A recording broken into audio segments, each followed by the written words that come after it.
A reading from Emily Dickinson. Now, there's a weird word in here, columnar, which she would love to do that kind of weird thing, turning a noun into an adjective, etc. But all she's saying is, be like a Greek column, basically. Here's the point. On a columnar's self, how amply to rely in tumult or extremity. How good the certainty that lever cannot pry and wedge cannot divide conviction, that granite base. Though none be on our side, suffice us for a crowd, ourself and rectitude, and that assembly not far off from the furthest spirit, God. Now, as I've said before, the book of Genesis is some good writing. You can't go wrong with two naked people and a snake. Add forbidden fruit, and you've got a lot going on. That stuff writes itself. With so much going on, it's easy to miss one of the larger points of the book of Genesis, which is everything has a label, a fitting and proper label. The first thing God says is, "Let there be light." And guess what? There was light, which is the basic idea of conjuring. Language manifests concrete things. Then God sees that the light is good. So, light's a good thing. The dry land is good. The sea is good. Sun, moon, and stars are good. All the living creatures are good. God then creates people. They're good. Everything is good. Genesis 1:31 reads, God saw everything that he had made, and indeed it was very good. End quote. Everything is good except for that one bad thing. That bad thing was bad. Don't touch that. Then everything will be good, right? So God conjures things into existence by speaking their names, their labels. Then God cuts Adam in on the deal. And out of the ground, God formed every beast, it says, of the field and every fowl of the air, and brought them unto Adam to see what he would call them. And whatsoever Adam called every living creature, that was the name thereof. And Adam gave names to all cattle and to the fowl of the air and to every beast of the field. End quote.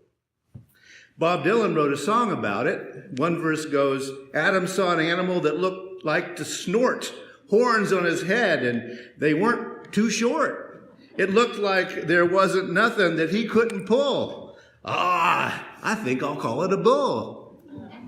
And by golly, that was its name. Which, if you stop to think about it, there's a little problem with the scenario, but, go with it, right? Here's the assumption working in Genesis. Names, labels, create things. And then those things reproduce and continue, but they come into existence pre-labeled. Adam and Eve arrive on the scene already supplied with their labels. For example, they are made in God's image, and therefore they're good. And Genesis establishes the idea that everything is born with labels that are just and good and permanent. Man, woman, good, evil. Talk about binaries, huh? Now, the theme for the month of March is journey, the practice of pilgrimage, courageous growth, and patient change. Today, I want to consider the courageous growth part of that phrase and try to figure out what that's supposed to mean. So here's a label for you. Individual.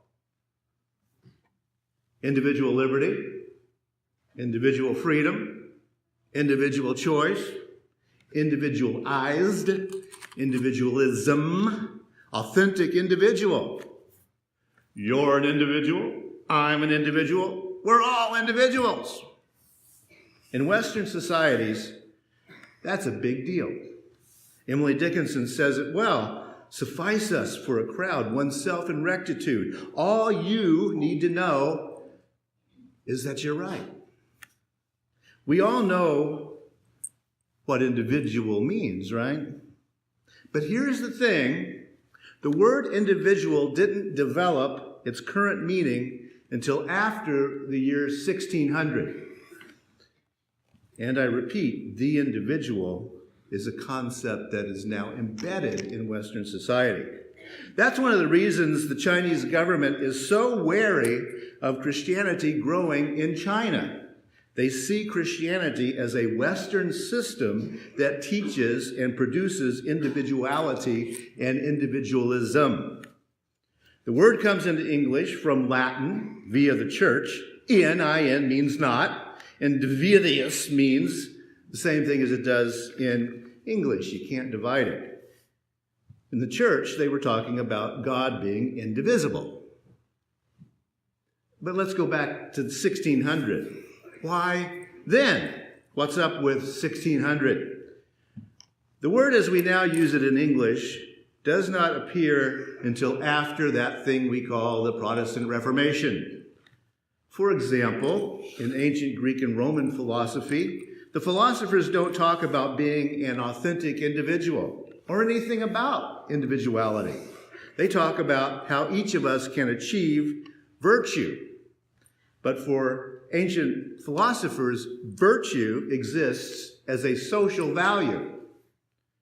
In Christian scriptures, Paul, as he talked about how Christians should create community, talked about congregations as the body of Christ. An individual wasn't the body of Christ. The gathered community, in Paul's mind, was the body of Christ.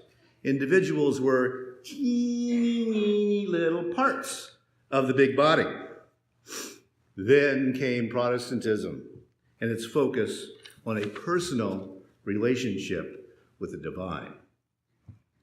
Because of the influence of Church Latin, the term individual is a cognate in several European languages, including German.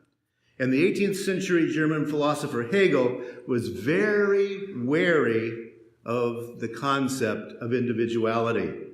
Hegel made a big point of underlining that we are individuals only insofar as we are social creatures.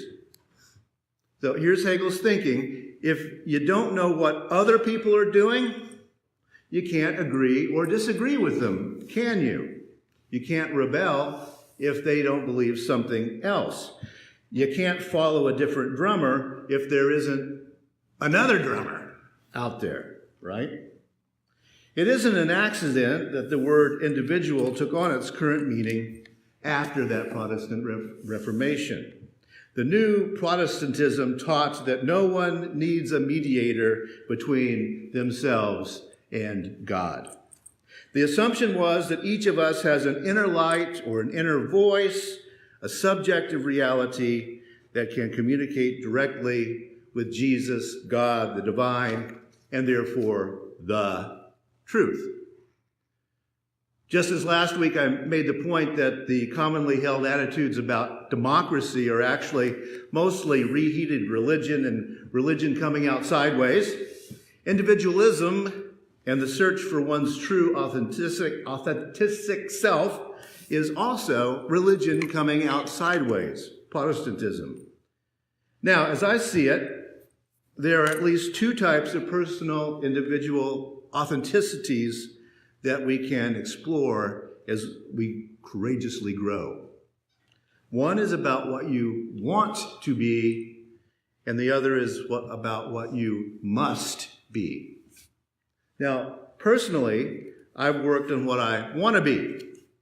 I was born with the label farmer, and I wanted a different label.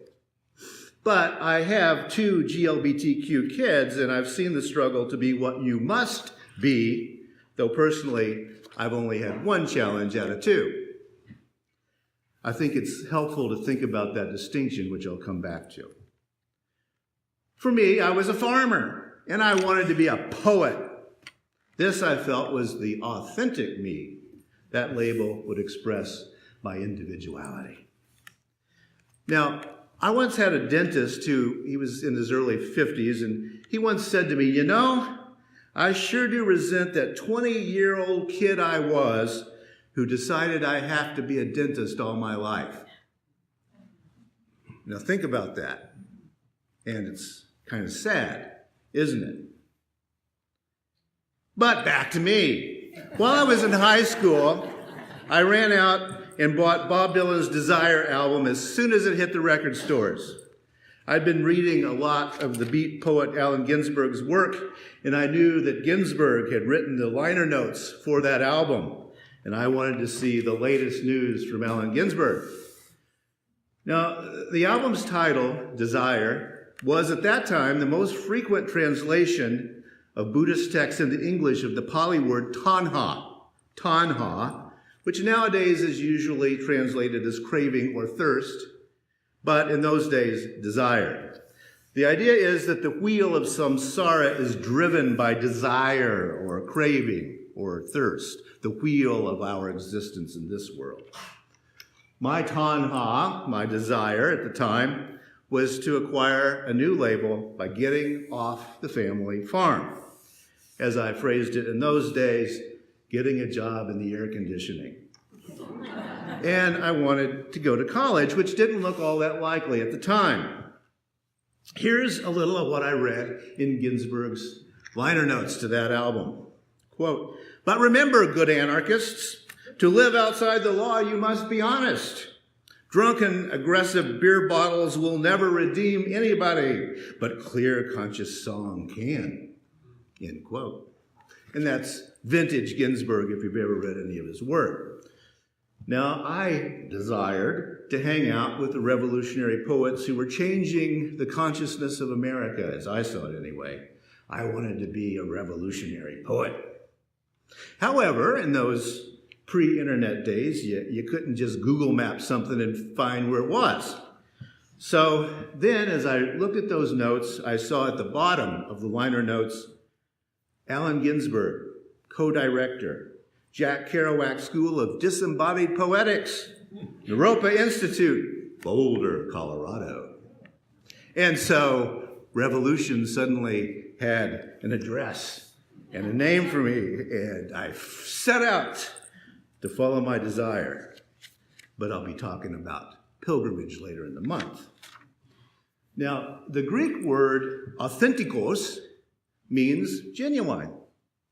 When you buy a bottle of extra virgin cold-pressed olive oil from Greece, you don't want heat-pressed olive oil from Spain.